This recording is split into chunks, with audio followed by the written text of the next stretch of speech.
નથી. એટલે આપણે ગમે તેવી ભક્તિ કરીએ છીએ એનો કોઈ મતલબ રહેતો નથી, એ ખાલી કહેવાતી જ.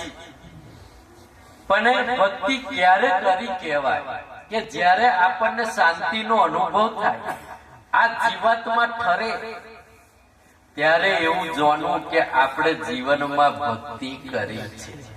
કારણ બીજું આપણે કશું કરતા નથી. આ જો ના હોય જીવનમાં તો ભલે ને ગમે તેટલું ભક્તિ પાછળ દોડ્યા હોય તો એનો કોઈ મતલબ રહેતો નથી. એટલે કબીર સાહેબ કહે છે કે ભક્તિ કરે કોઈ સુરમાં, આ કોક વિરલો જ કરી જો, કોઈક સુરો હોય એ જ કરી જો. અને આપણે સુરો કોને માનીએ? જે 2-5 જણને કઈક મારી દે, પાડી દે, એને આપણે સુરો માનીએ. પરિવાર હોય એને સુરો માનીએ કે આ સુરો. પણ સંતોની વાતમાં એ આવતું નથી. તેને સંતો સુરા ગણતા નથી, પણ એને ઘાતકી કહેવામાં આવે છે. આવા મારી પાડે કોઈને આમ તેમ કરી નાખે એ ઘાતકી કહેવામાં આવે છે. તો સુરા કોણ? તો મનને જે જીતે એ સુરા. મનને જે જીતે તે સુરા. મનને કાબુમાં રાખે, વશમાં રાખે તો સમજવું કે આ સુરો છે. કારણ બીજું બધું જે કઈ કરો એ સુરા કહેવાતા નથી. અને આવા કોક વિરલા જ કરી જોવાને છે, બધોથી થાય એવું નથી. મનની અંદર 3 બાબતો ઘર કરીને રહે છે. મનની અંદર 3 બાબતો ઘર કરીને રહે છે. એક તો કામ, ક્રોધ અને લાલચ. આ 3 બાબતો ઘર કરીને રહે છે. અને એને જે ત્યાગે એને સુરા કહેવામાં આવે છે. જે આ 3 બાબત જેને ત્યાગે છે કોઈ, તો એ સુરા છે.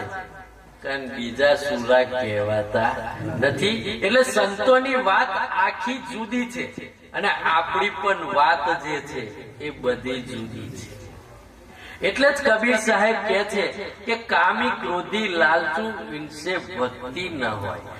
જેના મનમાં કામ, ક્રોધ, મદ, લોભ, લાલચ આ બધું ભરેલું છે, એનાથી હરિની ભક્તિ, પ્રભુની ભક્તિ થઈ શકે એમ નથી.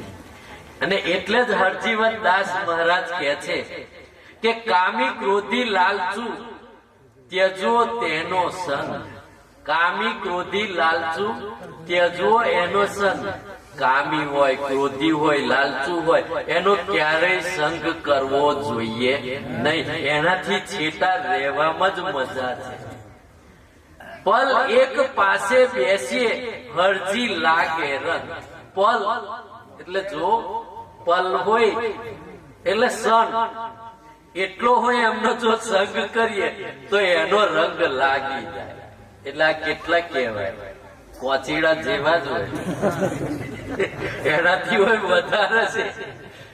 એટલે જો તમે કામી, ક્રોધી, લાલચુ તેજો એનો સંગ. એમનો સંગ આપણે કરવાની જરૂર નથી. કોને?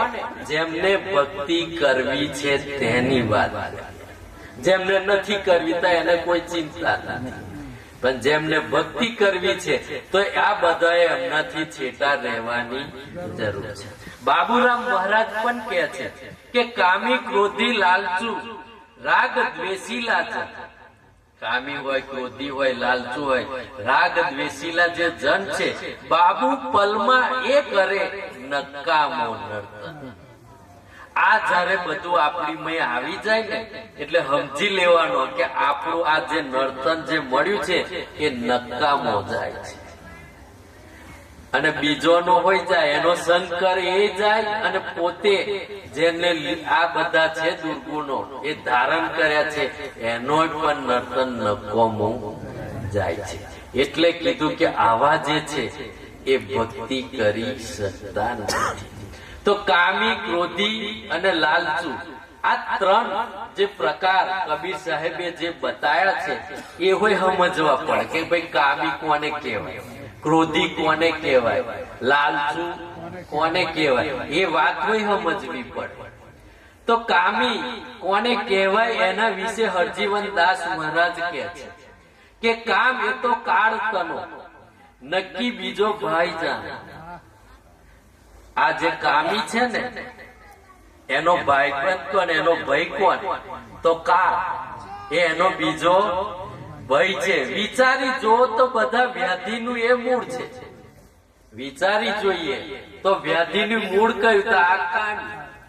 આવો જે કામ છે ને જેનામાં આ દુર્ગુણ રહેલો છે એ બધું શું કરે છે? આપણામાં વ્યાધિ એટલે રોગ પીડા એ ઉભી કરે ને એનું આ બધું અહીં મૂળ છે.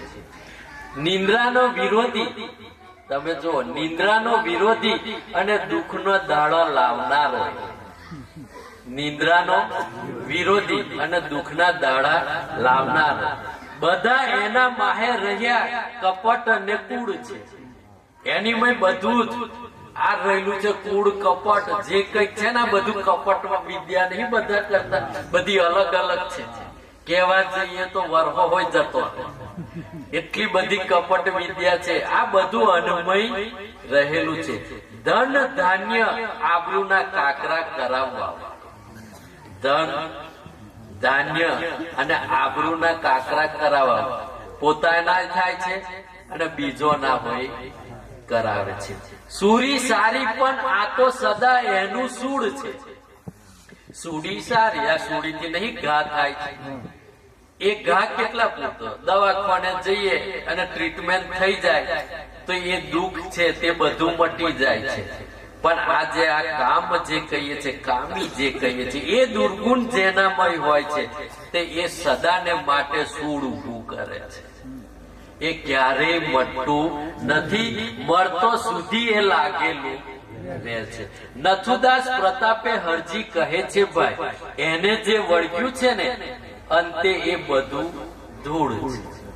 જેને આ વળગ્યું છે તો એ બધું એનું જે કઈ કરેલું છે, જે કઈ વહાયેલું છે એ બધું ધૂળ છે. એ સિવાય બીજું કશું નથી. એટલે કામી કોણ એના વિશે હરજીવનદાસ મહારાજે કીધું. તો ક્રોધી કોણ એના વિશે પણ હરજીવનદાસ મહારાજ કહે છે કે ક્રોધને ખવાડે માર, ક્રોધને ખવાડે માર, ક્રોધ એનો કોઈ દાડો, ક્રોધને ખવાડે માર, ક્રોધ એનો કોઈ દાડો. જે ક્રોધી માણસ હોય ને એનો જ ક્રોધ કોક દાડો એને માર ખવડાવે. આવું કે છે હરજીવનદાસ. ક્રોધી માણસ હોય એને ક્યારે કોક દાડો એનો જ પોતાનો ક્રોધ એને માર ખવડાવે છે. ઇજ્જત હલકી પણ ક્રોધથી જ થાય છે. ઇજ્જત જે હલકી થાય છે, આબરૂ વગરના જે થઈ જાય છે એ આ ક્રોધથી જ થાય છે. બેડીઓ પહેરાવી ક્રોધ બંધનમાં નંખાવે છે. ક્રોધ શું કરે? બેડીઓ પહેરાવવાનું કામ કરે. ના બોને એને બેરે બેરે ગુસ્સાથી ક્રોધથી મનાવવાનું કામ એ કરે છે અને બંધનમાં એ નાખે છે. કાળ તને મુખે પણ ક્રોધ લઈ જાય છે. કાળના મુખે હોય કોણ લઈ જાય? તો ક્રોધ. આપણે ક્રોધ કરતા હોય તો સમજી લેવાનું, પછી સ્વર્ગની વાતો નહીં કરવાની. સ્વર્ગની કોઈ વાતો કરવાની જરૂર નથી. એ કાળ તના મુખે તઈ લઈ જાય છે એ વાત નક્કી છે. ક્રોધ ભૂલાવે ભાન, અતિશય ચડાવે તાણ. ક્રોધ શું કરે? આપણને ભોન ભૂલાવે અને પાછું તોન હોય ચડાવે. બે કામ કરે એટલે પછી કઈ જાય. ક્રોધ ભૂલાવે ભોન, આપણું ભોન હોય ભૂલાવે અને પાછું તોન હોય ચડાવે. એટલે પેલો મૂકે જ ના પોતાનું એઠું. એ ક્રોધમાં બોલ્યા જ કરે, ફાવે તેવું એ બોલ્યા જ કરે. ક્રોધથી અન હળી કાઢી આગું જાય છે. અન ધન છે બધું આગું, બધું એનાથી છેટું થઈ જાય છે. હરજી કહે છે ક્રોધ સમો વેરી કોઈ નહીં. આપણો વેરી કોણ? તો આપણો ક્રોધ જ. આપણે બીજાને જે કહીએ છીએ તે નહીં, પણ આપણો ક્રોધ છે એ જ આપણો વેરી છે. એનાથી દબાય એ તો નર્ક ભેગો થાય છે. એ દબાય એટલે જેને મેં ક્રોધ રહેલો છે એની આ વાત કરી છે. એ નર્ક ભેગો થાય છે. પછી આપણે પેલી સ્વર્ગની વાતો કરીએ બધા, સ્વર્ગે જવાની, 12મો 13મો કરીએ તોય ના જવાય, કારણ કે આવો દુર્ગુણ રહેલો છે તેનું શું થાય? આ જે સારા, આ જે ક્રોધી માણસ છે ને, એ ક્યારેય સારું કામ કરી શકતો નથી જીવનમાં. જેનામાં ક્રોધ ભરેલો છે એ ક્યારેય જીવનમાં સારું કામ કરી શકતો નથી. હજારો ઉપકાર કરવા છતાં ક્રોધી માણસ શું કરે છે? એનો બદલો કેવી રીતે વાળે છે? ગાળો ભાડીને, હલકા શબ્દનો ઉપયોગ કરીને, આપણને નીચા પાડીને એ પોતે વાળવાનું કામ કરે છે. આ ક્રોધી માણસો એવા છે કે તમે હજારો ઉપકાર કરી લો તો એ બધું પાણીમાં જ જતું રહે છે. એને પેલું જ આવે, ગારો બોલીને વાળતો આવે, આપણું અપમાન કરતો એને આવે. કારણ કે આ ક્રોધી માણસના જે શબ્દો છે ને એ કુહાડીના ધાર છે. તમારે જો કુહાડીનો એ કેવો ઝટકો મારીને કપાઈ જાય એવું જ સમજી લેવાનું. એ શું કરાવે? તો કલેશમાં વધારો કરાવે છે અને ધર્મનું ક્યારેય એનાથી પાલન થઈ શકતું નથી. એટલે આ ક્રોધીની વાત કરી. તો આવે લાલચ જેનામાં છે એ કેવા હોય? તો એના વિશે પણ હરજીવનદાસ મહારાજ સરસ ઓળખ આપે છે કે પડી લાલચમાં મન લપટાય છે. પડી લાલચમાં મન લપટાય છે, જેથી ધર્મ પોતાનો ભૂલી જાય છે. જેનું મન લાલચમાં લપટાય છે ને એ પોતાનો ધર્મ એ પોતે ભૂલી જાય છે. જે મારા તારામાં પડેલા છે, લાલચમાં પડેલા છે, એ હું પોતાનો જે ધર્મ છે એ પોતે ભૂલી જાય છે. માટે દુનિયામાં એ દુખી થાય છે. એ દુખી હોના થાય તો આ લાલચ ના લીધે. જેનું મન લાલચમાં પડેલું છે એ દુનિયામાં, જીવનમાં એ પોતે દુખી થાય છે. જૂઠ તનું જોર જગ માહે વધ્યું છે. આ જૂઠનું જોર વધ્યું. તમે જો અત્યારે તો જૂઠની તો વાત જ થાય એવી નહીં. ઠેર ઠેર ને બધું જૂઠ જ. વિવેક વિચાર વિનાનું જ્ઞાન ઘટ્યું છે. કોઈને વિવેક વિચાર જ નથી. તમે જો એ જે જ્ઞાન છે વિવેક વિચારવા, એ બધું આવે ઘટતું જોવા મળે છે. જ્યાં જોઈએ ત્યાં લુચ્ચા દેખાય છે. જઈ જો તઈ લુચ્ચા ને લુચ્ચા, બધી જ વાતમાં લૂંટ. તમે જુઓ એટલે જ આ દેશ આગળ નથી આવતો ને એનું કારણ આ છે. કારણ કે મોટે ભાગે બધા લુચ્ચા જ બની ગયા છે. લાવો લાવો ને લાવો, બસ આ સિવાય પણ આપણા હકનું છે કે નહીં એ કોઈ જોતું નથી. બસ લાવો લાવો ને લાવો. પારકી લડાઈનો પંચાયતી થાય છે.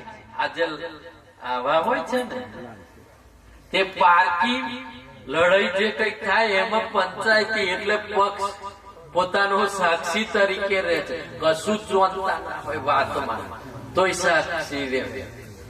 અને પછી શું કરે? પૈસા આપે તેનો પક્ષ ખેંચે છે. પછી એવું કરે, કોઈ એમ બોલે ને પણ કોર્ટમાં જયારે કેસ ચાલે ને અને છેલ્લો વારો આવે તારે તો પેલું ચાલે, જે પૈસા વધારા લે એ બાજુનું બોલે. આવા જે છે ને લાલચ વાળા તે આવા બધા હોય છે. ખોટું બોલી ખોટી લાચો એ ખાય છે. આવી રીતે એ કોમ કરે છે. એટલે જે પડી લાલચમાં મન લપટાય છે, જેથી પોતાનો એ ધર્મ ભૂલી જાય છે. વિવેક વિચાર દયા દીનતા ખોવાઈ ગઈ. તમે જો આપણે આવા લાલચમાં પડ્યા એટલે વિવેક વિચાર દયા દીનતા એ ખોવાઈ જાય. એ જોવા મળતી નથી. જ્યાં જોઈએ ત્યાં અનિતિ છલકાય. જય જોવો તઈ અનિતિ. શા માટે?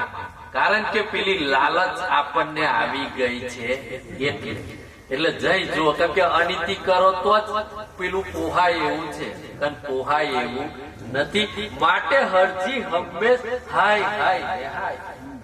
એ ગમે તેટલું લે ને તો છેલ્લે હાય હાય ને હાય, એ સિવાય કશું રહેતું નથી. એટલે કબીર સાહેબ કહે છે કે કામી ક્રોધી લાલચુ ઉનસે ભક્તિ ન હોય. આવા જે છે એમનાથી ભક્તિ થતી નથી. તો ભક્તિ કોણ કરી શકે?